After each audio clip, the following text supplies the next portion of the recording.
Intelligent investor अध्याय 1 निवेश बनाम अटकलें। इंटेलिजेंट इन्वेस्टर द्वारा परिणाम की उम्मीद। क्या आप जानते हैं कि न्यूयॉर्क स्टॉक एक्सचेंज पर हमेशा क्लोजिंग बेल बजते ही बिना किसी खास वजह के दलाल खुशी के मारे झूमने लगते हैं? क्योंकि जब भी आप व्यापार करते हैं तब वे पैसा बनाते हैं, चाहे आपने ट्रेडिंग की हो या नहीं। आप निवेश के बजाय अटकलों के द्वारा अपनी वेल्थ को कम करते हैं, बल्कि अपने हालातों से किसी और को बढ़ाते हैं। ग्राहम की निवेश की परिभाषा स्पष्ट है। निवेश पूरी तरह से विश्लेषण, प्रिंसिपल और एक पर्याप्त रिटर्न की सुरक्षा का वादा करता है। ध्यान दें कि ग्राहम के अनुसार निवेश में तीनों तत्व समान रूप से होते हैं। पहला, आपको अच्छी तरह से कंपनी का विश्लेषण करना चाहिए और इसमें अंतर्निहित आपके व्यवसाय की ध्वनि को भी महसूस करना चाहिए, इससे पहले कि आप अपने शेयर खरीदते हैं। दूसरा, आपको समझदारीपूर्वक अपनी गंभीर नुकसानों से रक्षा करनी चाहिए। तीसरा, आपको पर्याप्त नहीं बल्कि असाधारण प्रदर्शन करना चाहिए। एक निवेशक अपने कारोबार के मूल्य के आधार पर शेयर मूल्य की गणना करता है। एक शेयर को इस आधार पर चुनना कि उसमें दूसरे लोग अधिक भुगतान कर रहे हैं एक तरह से जुआ है। एक सट्टेबाज के लिए स्टॉक कोट्स लगातार ऑक्सीजन धारा की तरह है, इसे काटते ही वह मर जाता है। एक निवेशक के लिए ग्राहम के कहे कोटेशन के मूल्य बहुत कम है। ग्राहम आग्रह करते हैं कि आप केवल तभी शेयर में निवेश करें जब आप आरामदेह स्थिति में हो कि निवेश करने के बाद आपको रोजाना अपने शेयर की दैनिक कीमत जानने की आवश्यकता महसूस न हो। यदि आप भाग्यशाली हैं तो कैसीनो, जुआ या घोड़ों पर सट्टेबाजी की तरह बाजार की अटकलें आपको रोमांचक या पुरस्कृत कर सकती है, लेकिन पैसा बनाने का यह सबसे बुरा काल्पनिक तरीका है। ऐसा इसलिए है क्योंकि वॉल स्ट्रीट, लास वेगास या घुड़दौड़ की तरह यह हमेशा इस तरह है कि इसमें विश्वास करने वाले सबसे पहले अपने आप से ही हारे होते हैं। दूसरी ओर निवेश कैसीनो का एक अनूठा प्रकार है जिसमें आप अंत में खोते नहीं हैं। तो नियम यह है कि जब तक आप अपने निवेश के साथ बाजार में रुकेंगे, यह आपके पक्ष में गुणात्मक फर्क डालता है। जो लोग खुद के लिए पैसा बनाने के लिए निवेश करते हैं और हर बार वॉल स्ट्रीट के भड़कीले प्रचार के कारण खरीदते और बेचते रहते हैं, वो लोग अपने दलालों के लिए पैसे बनाते हैं। High speed. ग्राहम चेताते हैं कि भ्रामक अटकलों की वजह से निवेश हमेशा एक गलती होती है। 1990 के दशक में भ्रम ने सामूहिक विनाश का नेतृत्व किया था। ऐसा लगता था जैसे हर किसी का धैर्य खत्म हो गया और अमेरिका अटकलों का राष्ट्र बन गया। ट्रेडर्स एक शेयर से दूसरे शेयर की खरीद फरोख्त इस तरह से कर रहे थे जैसे अगस्त के महीने में घास के मैदान के चारों ओर टिड्डी दल मंडरा रहा हो। लोगों ने यह विश्वास करना शुरू कर दिया कि यह एक निवेश तकनीक का परीक्षण था कि यह काम कर रहा है। अगर उन्होंने किसी भी अवधि के दौरान बाजार से लाभ उठाया था, चाहे उनकी रणनीति कितनी ही खतरनाक हो, लोगों ने दावा किया कि वे सही थे। लेकिन बुद्धिमान निवेशक की अस्थायी रूप से सही होने में कोई दिलचस्पी नहीं है। अपने दीर्घकालीन वित्तीय लक्ष्यों तक पहुंचने के लिए आपकी तकनीक को स्थायी और भरोसेमंद होना ही चाहिए। 1990 के दशक के कारोबार की तकनीकें, जो डे ट्रेडिंग, डाइवर्सिफिकेशन को अनदेखा करना, हॉट म्यूचुअल फंडों में जाना, स्टॉक पिकिंग सिस्टम के बाद काम करती है, लेकिन उन्हें लंबे समय तक प्रचलित होने का मौका नहीं मिला क्योंकि वे ग्राहम के निवेश के सभी 3 मानदंडों को पूरा करने में नाकाम रहे। यह देखने के लिए कि क्यों अस्थायी रूप से प्राप्त उच्च रिटर्न कुछ साबित नहीं करते हैं, कल्पना करें कि 2 स्थान आपस में एक दूसरे से 130 मील की दूरी पर हैं। अगर मैं 65 मील प्रति घंटे की गति से चलता हूं तो मैं उस दूरी को 2 घंटों में पूरा कर सकता हूं। लेकिन अगर मैं 130 मील प्रति घंटे की रफ्तार से ड्राइव करता हूं तो मैं वहां 1 घंटे में पहुंच जाता हूं। लेकिन अगर मैं इस कोशिश में जीवित रहता हूं तो मैं सही हूं। क्या आपको यह कोशिश करने का लुत्फ उठाना चाहिए? क्योंकि आप मुझे यह कहते हुए सुनते हैं कि यह काम करता है। बाजार को जीतने के लिए बहुत सी चमकदार चीजें एक जैसी होती है। जब तक आप इसे होल्ड कर सकते हैं, तब तक आपकी किस्मत काम करती रहती है। 1973 में जब ग्राहम ने आखिरी बार इंटेलिजेंट इन्वेस्टर को संशोधित किया तो न्यूयॉर्क स्टॉक एक्सचेंज की वार्षिक कारोबार दर 20% थी, जिसका अर्थ है कि ठेठ शेयर धारक ने इसे बेचने से पहले 5 साल तक स्टॉक को होल्ड पर रखा था। 2002 तक कारोबार दर में 105% की गिरावट दर्ज की गई, जिसकी केवल 11.4 महीने की होल्डिंग अवधि थी। 1973 में औसत म्यूचुअल फंड लगभग 3 वर्षों तक स्टॉक पर आयोजित हुआ। 2002 तक शेयर स्वामित्व की अवधि केवल 10.9 महीने तक घट गई थी। ऐसा लगता है कि म्यूचुअल फंड प्रबंधक अपने शेयरों का अध्ययन कर रहे थे ताकि वे सीख सकें कि उन्हें सबसे पहले नहीं खरीदा जाना चाहिए था। फिर उन्हें तुरंत डंप कर दिया गया और सभी पर काम करना शुरू कर दिया गया। यहां तक कि सबसे सम्मानित मनी प्रबंधन फर्मों को भी परेशानी हुई। 1995 की शुरुआत में फिडेलिटी मैगलन, जो तब दुनिया का सबसे बड़ा म्यूचुअल फंड था, जिसके प्रबंधक जेफरी विनिक की प्रौद्योगिकी शेयरों में 42.5% संपत्तियां थी, विनिक ने घोषणा की कि उनके ज्यादातर शेयरधारकों ने उन लक्ष्यों के लिए फंड में निवेश किया है जो वर्षों दूर है। मुझे लगता है कि उनके उद्देश्य मेरे जैसे ही है और वे मानते हैं, जैसा कि मैं करता हूं, कि दीर्घकालीन दृष्टिकोण सबसे अच्छा है।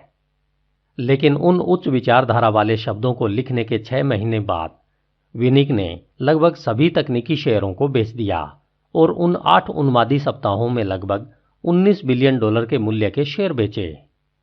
और 1999 तक फिडेलिटी के डिस्काउंट ब्रोकरेज डिवीजन अपने ग्राहकों को किसी भी समय पॉम हैंडहेल्ड कंप्यूटर का उपयोग करके कहीं भी व्यापार करने के लिए मौका दे रहा था, जो पूरी तरह से फर्म के नए नारे के साथ पूरी तरह से संबद्ध था। हर क्षण मायने रखता है। Financial video game. Wall street ने तत्काल पैसे कमाने के लिए ऑनलाइन ट्रेडिंग सिस्टम बनाया।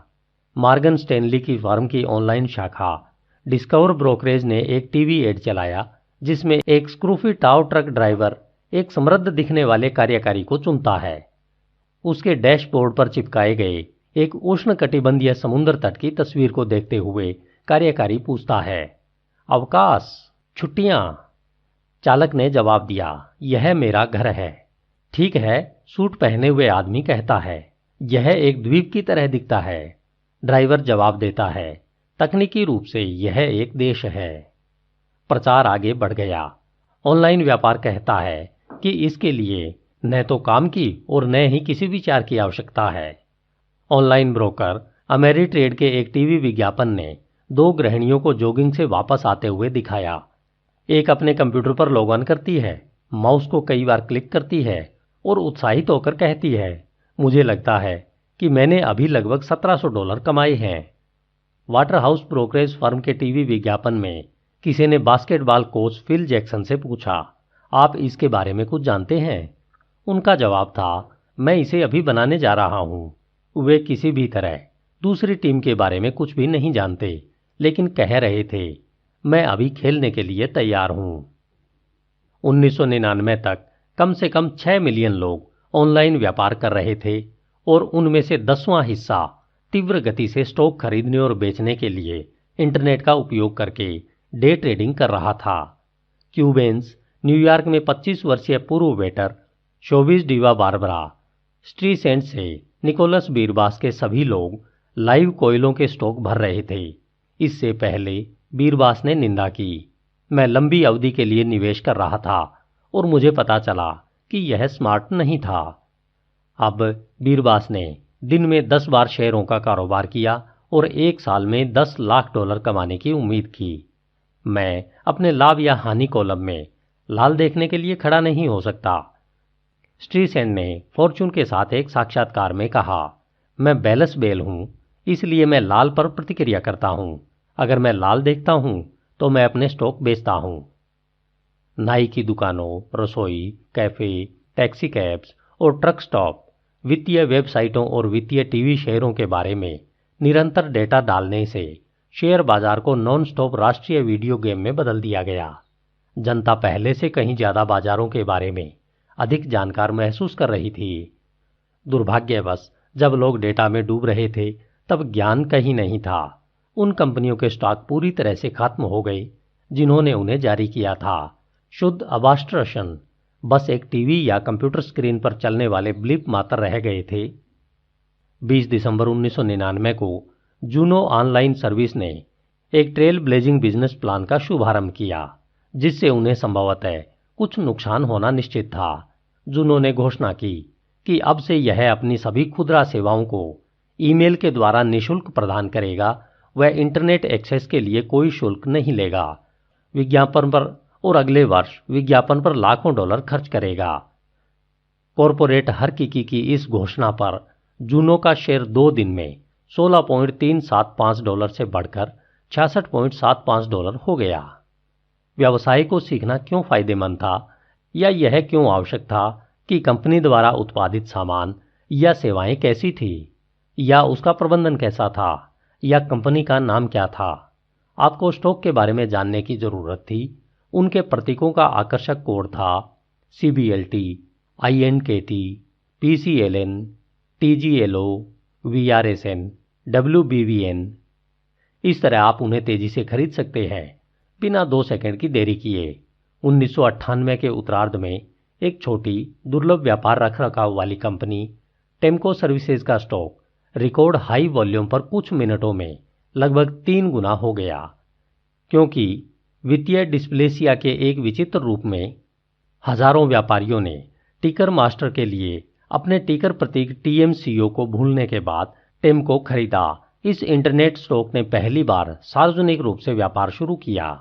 ऑस्कर वाइल्ड ने मजाक किया कि एक सन की सब कीमत जानता है और कुछ भी नहीं। इस परिभाषा के तहत शेयर बाजार हमेशा क्रोधित होता है, क्योंकि 1990 के उत्तरार्ध में इसने ऑस्कर को चौंका दिया।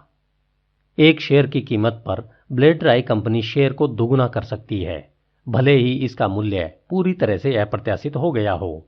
1998 के अंत में CIBC ओपनहाइमर के एक विश्लेषक हेनरी ब्लोटेड ने चेतावनी दी कि सभी इंटरनेट शेयरों के साथ एक मूल्यांकन की तुलना में स्पष्ट रूप से विज्ञान से अधिक कला है।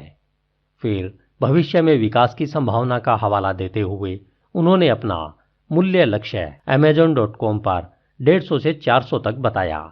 उस दिन अमेजन ने 19% की बढ़ोतरी की और ब्लैकजेट के विरोध के बावजूद उनका मूल्य लगभग 1 साल का पूर्वानुमान था, जो सिर्फ 3 हफ्तों में 400 से आगे बढ़ गया था।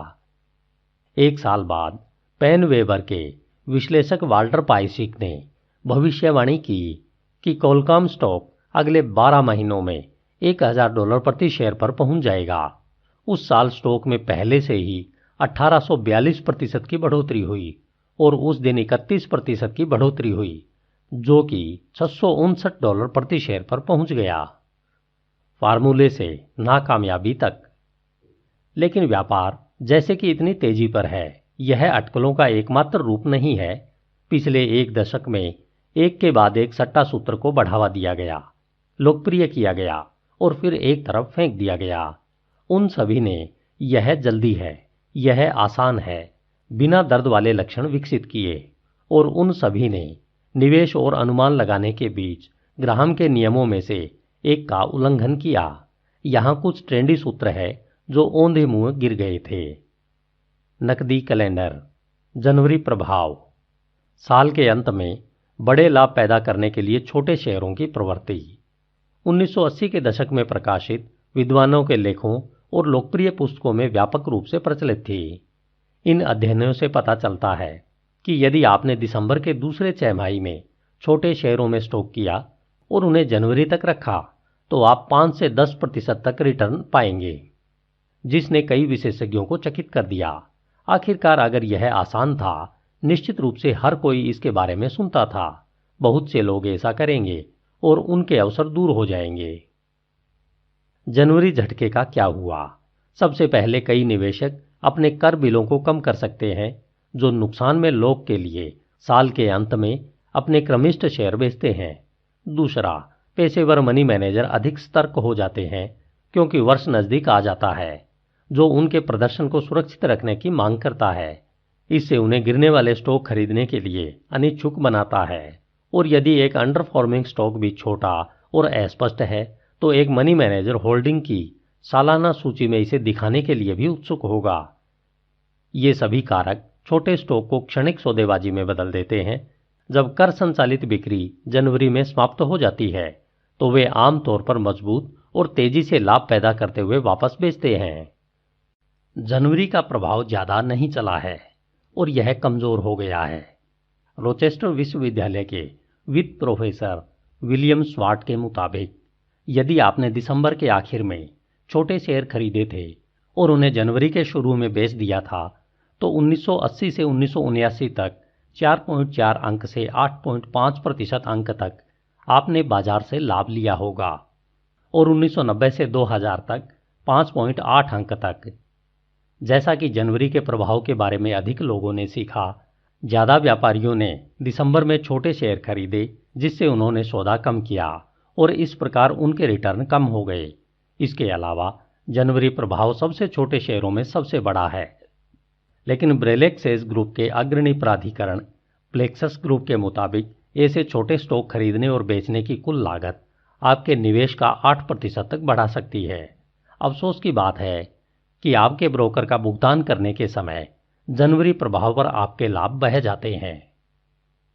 बस वही करें जो काम करता है। 1996 में जेम्स ओशाग्नेश नामक एक अस्पष्ट मनी मैनेजर ने what works on wall street नामक पुस्तक प्रकाशित की। इसमें उन्होंने तर्क दिया कि निवेशक बाजार से काफी बेहतर प्राप्त कर सकते हैं। ओशाग्नेश ने एक शानदार दावा किया, 1954 से 1994 तक आप $10,000 से $80,74,504 तक कमा सकते हैं। बाजार से 10 गुना से अधिक यानी 18.2% औसत वार्षिक रिटर्न से। उच्चतम एक साल के रिटर्न के साथ 50 शेयरों की बकेट खरीदकर कमाई के 5 सीधे साल और अपने कॉरपोरेट राजस्व में 1.5 गुना से भी कम कीमतें साझा करें, जैसे कि वे वॉल स्ट्रीट के एडिशन थे। ओशाग्नेश ने यूएस पेटेंट प्राप्त किया। उनकी स्वचालित रणनीतियों के लिए संख्या 5, 978, 778 और अपने निष्कर्षों के आधार पर 4 म्यूचुअल फंडों का एक समूह लॉन्च किया। 1990 के उत्तरार्ध तक उन फंडों ने जनता से $175 मिलियन से अधिक ले लिए थे और शेयरधारकों को उनके वार्षिक पत्र में ओशाग्नेश ने कहा, हमेशा की तरह मुझे आशा है कि हम साथ मिलकर अपने दीर्घकालीन लक्ष्यों तक पहुंच सकते हैं। लेकिन वॉल स्ट्रीट पर क्या काम करता है? ओशेंसी ने इसे प्रचारित करने के ठीक बाद काम करना बंद कर दिया। उनके 2 फंड इतनी बुरी तरह से डूब गए कि वे 2000 के आरंभ में बंद हो गए।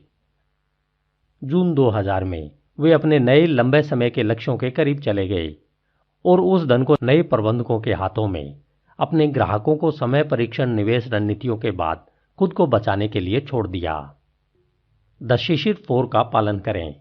1990 के दशक के मध्य में मोटली फूल वेबसाइट और कई किताबों ने द फुलिश 4 नामक तकनीक को डेलाइट्स और हाईलाइट किया। मोटली फूल के मुताबिक आपके बाजार औसत पिछले 25 वर्षों में आपके निवेश की योजना बनाने पर सालाना केवल 15 मिनट खर्च करके अपने म्यूचुअल फंड को क्रैश कर सकता है।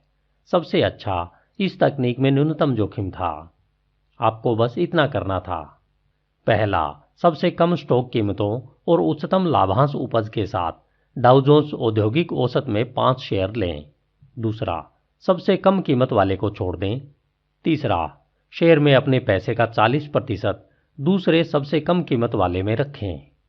चौथा, शेष 3 शेयरों में से प्रत्येक में 20% रखो। पांचवा, 1 साल बाद डाउ जोन्स को वैसे ही शॉर्ट करें और चरण 1 से 4 के अनुसार पोर्टफोलियो को रीसेट करें। छठा, अमीर बनने तक इसे दोहराते रहें। 25 साल की अवधि में मोटली फूल ने दावा किया कि इस तकनीक ने सालाना उल्लेखनीय 10.1% अंक से बढ़ोतरी हासिल की है। उन्होंने बताया कि द फुलिश 4 में आपके 20,000 का निवेश अगले 2 दशकों में 17,91,000 का हो जाएगा। आइए मान लें कि यह रणनीति ग्राहक की निवेश की परिभाषाओं को पूरा कर सकती है। पहला, किस तरह का गहन विश्लेषण स्टॉक को एकल सबसे आकर्षक मूल्य और लाभांश के साथ छोड़ने का औचित्य साबित कर सकता है, लेकिन उन 4 गुणों के साथ। दूसरा, आपके पैसे का 40% केवल एक स्टॉक में रखें, यह न्यूनतम जोखिम में डाल सकता है। और तीसरा, प्रिंसिपल की सुरक्षा प्रदान करने के लिए केवल 4 शेयरों का पोर्टफोलियो कितना विविधतापूर्ण हो सकता है। संक्षेप में, कभी भी सबसे अधिक कोकमामी स्टॉक पिकिंग फॉर्मूलों में से एक था। लोगों ने ओ सेंगनेस के साथ गलती की। यदि आप बड़ी मात्रा में डेटा को काफी देर तक देखते हैं तो पैटर्न की एक बड़ी संख्या उभर कर सामने आएगी। अकेले याच्छादित भाग्य से कंपनियां जो औसत स्टॉक रिटर्न का उत्पादन करती है उनमें बहुत सारी चीजें आम होंगी, लेकिन जब तक उन कारकों से शेयरों का प्रदर्शन नहीं हो जाता है तब तक भविष्य में रिटर्न की भविष्यवाणी करने के लिए उनका उपयोग नहीं किया जा सकता। निश्चित रूप से बाजार को कुचलने की बजाय मूर्खों ने हजारों लोगों को कुचला, जो यह विश्वास बेवकूफी स्तर तक मानते थे कि निवेश का यह एक रूप था। अकेले 2000 में 4 मूर्ख share caterpillar, Eastman Kodak, SBC और जनरल मोटर्स 14% की गिरावट आई, जबकि डॉव में केवल 4.7% की कमी आई। जैसा कि इन उदाहरणों से पता चलता है, केवल एक चीज है जो वॉल स्ट्रीट पर बेयर बाजार को कभी भी डराती नहीं है, डोपी विचार। इन तथापित निवेश दृष्टिकोणों में से प्रत्येक ग्राहम के कानून का शिकार हो गया। उच्च स्टॉक प्रदर्शन अर्जित करने के लिए सभी यांत्रिक सूत्र एक प्रकार की आत्म विनाशकारी प्रक्रिया जैसे कम रिटर्न के कानून के समान है। रिटर्न कम होने के 2 कारण हैं। अगर सूत्र केवल याच्छादित सांख्यिकी फ्लुक्स पर आधारित था, केवल समय से पता चलता है कि पहली जगह में कोई समझ नहीं आया। दूसरी तरफ अगर सूत्र वास्तव में अतीत में काम करता था, जनवरी प्रभाव की तरह, तो इसे प्रचारित करके बाजार पंडित हमेशा खराब हो जाते हैं और आमतौर पर भविष्य में ऐसा करने की क्षमता को खत्म कर देते हैं। यह ग्राहम की चेतावनी को मजबूत करता है कि आपको अटकलों से बचना चाहिए, जैसे कि अनुभवी जुआरी अपनी कैसीनो की यात्राओं में करते हैं। पहला, आपको कभी यह सोचने के लिए खुद को भ्रमित नहीं करना चाहिए कि आप अनुमान से निवेश कर रहे हैं। दूसरा, जब आप इसे गंभीरता से लेना शुरू करते हैं तो अटकलें मौतिक रूप से खतरनाक हो सकती है। और तीसरा, आपको उस राशि पर सख्त सीमाएं डालनी चाहिए जो आप दांव पर लगाने के इच्छुक हैं। जैसा कि समझदार जुआरी करते हैं, कैसीनो में $100 से भी कम लेकर जाएं और अपने बाकी के पैसे को अपने होटल के कमरे में सुरक्षित रूप से बंद कर दें। बुद्धिमान निवेशक अपने कुल पोर्टफोलियो का एक छोटा सा हिस्सा पागल धन खाते के रूप में रखते हैं। हम में से अधिकांश के लिए हमारी कुल संपत्ति का 10% सट्टा जोखिम पर अधिकतम स्वीकार्य राशि है। अपने निवेश खातों में जो कुछ भी है उसके साथ अपने सट्टा खाते में धन को कभी भी न जोड़ें।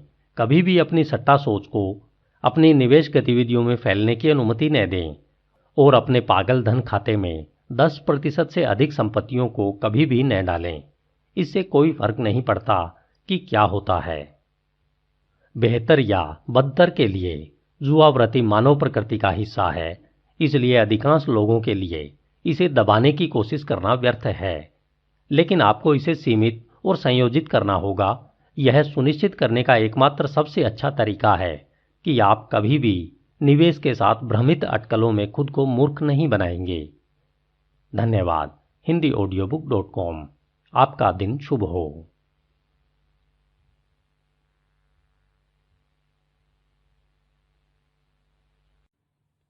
द इंटेलिजेंट इन्वेस्टर, लेखक बेंजामिन ग्राहम, भाग 2, अध्याय 2, इन्वेस्टर और इन्फ्लेशन।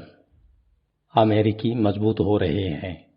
20 साल पहले $10 में खरीदे गए किराने का सामान उठाने के लिए 2 लोगों को लगना पड़ता था, लेकिन आजकल केवल $10 में इतना ही सामान आता है कि एक 5 वर्षीय बच्चा भी उसे उठा सकता है। हेनी यंगमैन। मुद्रास्फीति की दर, इसकी कौन परवाह करता है।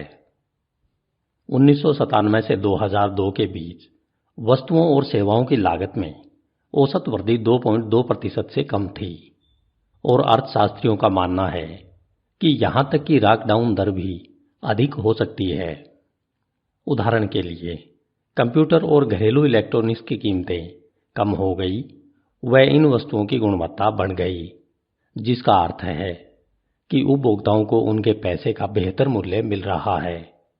हाल के वर्षों में संयुक्त राज्य अमेरिका में मुद्रास्फीति की वास्तविक दर सालाना लगभग 1% चल रही है। इसको पंडितों ने घोषणा की कि मुद्रास्फीति मृतप्राय हो गई है। पैसे का भ्रम। मुद्रास्फीति के महत्व को नजरअंदाज करने का एक अन्य कारण है जिसे मनोवैज्ञानिक पैसे का भ्रम कहते हैं। यदि आपको एक वर्ष में 2% की वृद्धि होती है और मुद्रास्फीति 4% पर चल रही है, तब आप लगभग 2% पे कट पाते हैं। उस समय आप निश्चित रूप से बेहतर महसूस करेंगे जब मुद्रास्फीति 0 होने पर एक वर्ष के दौरान 0% वेतन कटौती होती है। फिर भी आपके वेतन में दोनों बदलाव आपको वस्तुतः समान स्थिति में छोड़ देते हैं।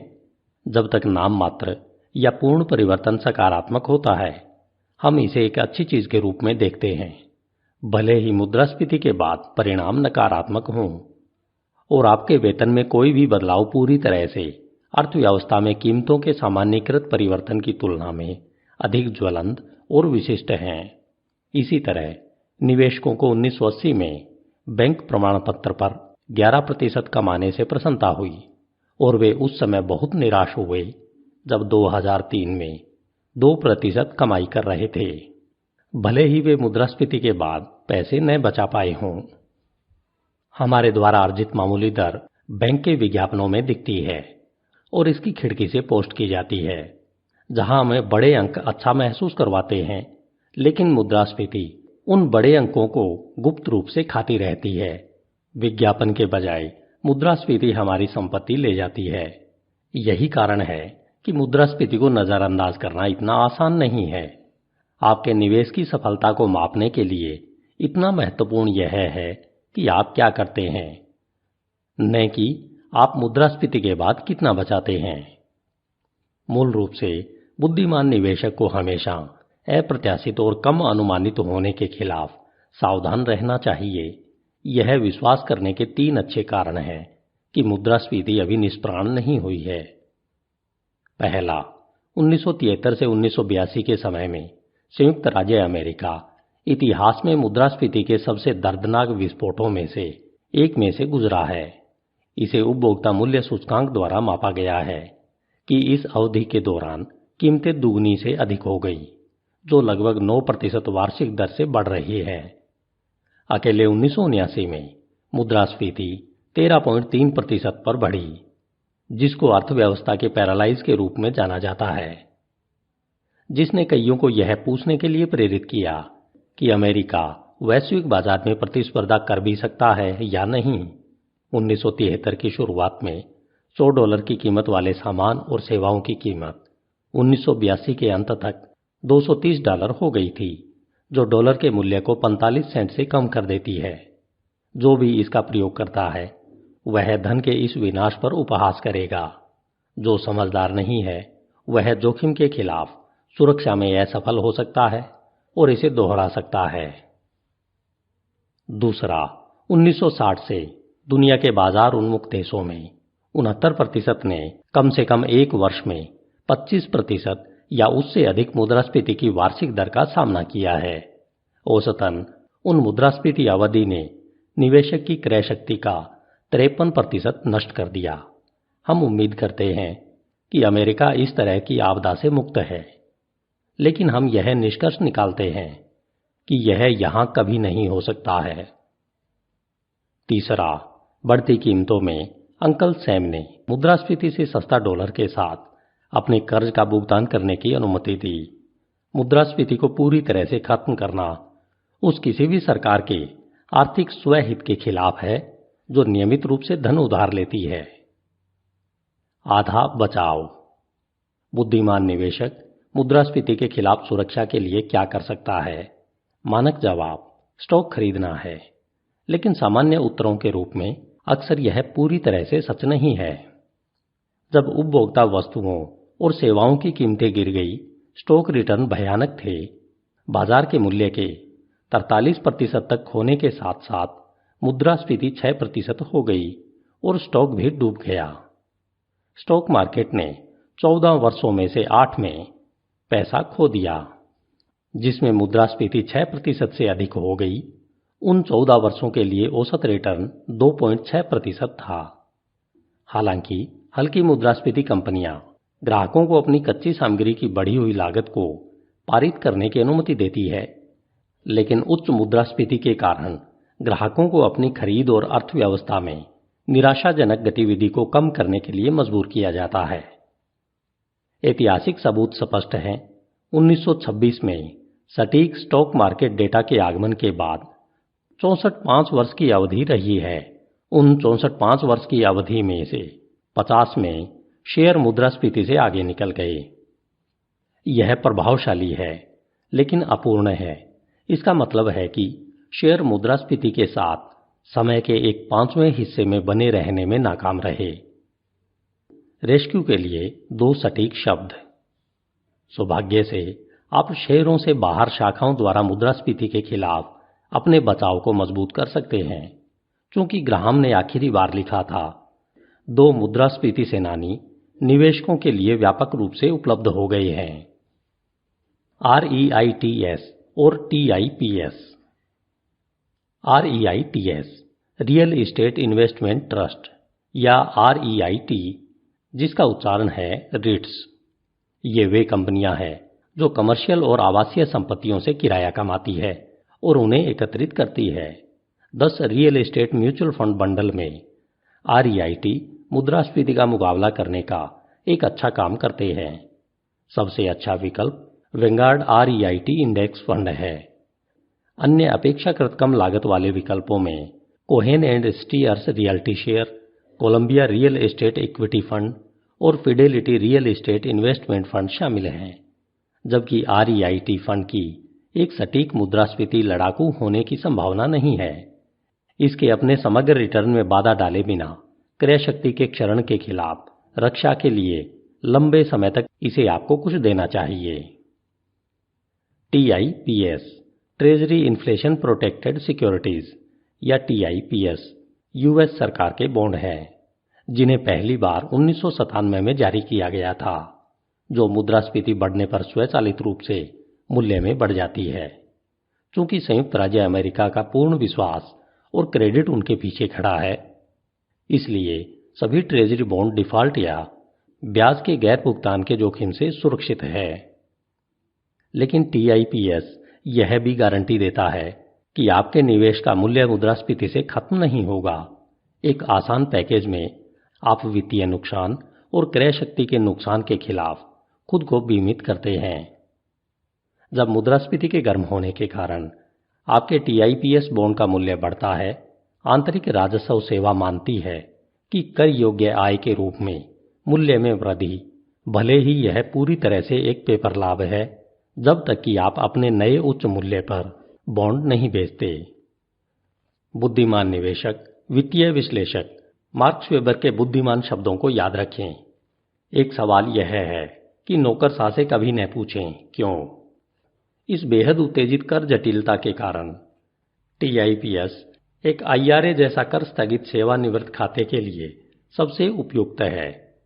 401k, जहां वे आपकी कर योग्य आय को जैक नहीं करेंगे। आप सीधे US सरकार से TIPS खरीद सकते हैं या कम लागत वाले म्यूचुअल फंड जैसे वेनगार्ड मुद्रास्फीति संरक्षित प्रतिभूतियां या फिडेलिटी मुद्रास्फीति संरक्षित बॉन्ड फंड, या तो सीधे या किसी फंड के माध्यम से TIPS अनुपात के लिए आदर्श विकल्प है। आपकी सेवानिवृत्ति निधि का आप अन्यथा नकद में रहेंगे। उन्हें व्यापार न करें। TIPS कम रन में अस्थिर हो सकता है, लेकिन वे स्थायी आजीवन होल्डिंग के रूप में सर्वश्रेष्ठ काम करते हैं। ज्यादातर निवेशकों के लिए आपकी सेवानिवृत्ति संपत्तियों में से कम 10% TIPS को आवंटित करना आपके पैसे का एक हिस्सा पूरी तरह से सुरक्षित रखने और मुद्रास्फीति के लंबे अदृश्य पंजे की पहुंच से परे एक बुद्धिमान तरीका है।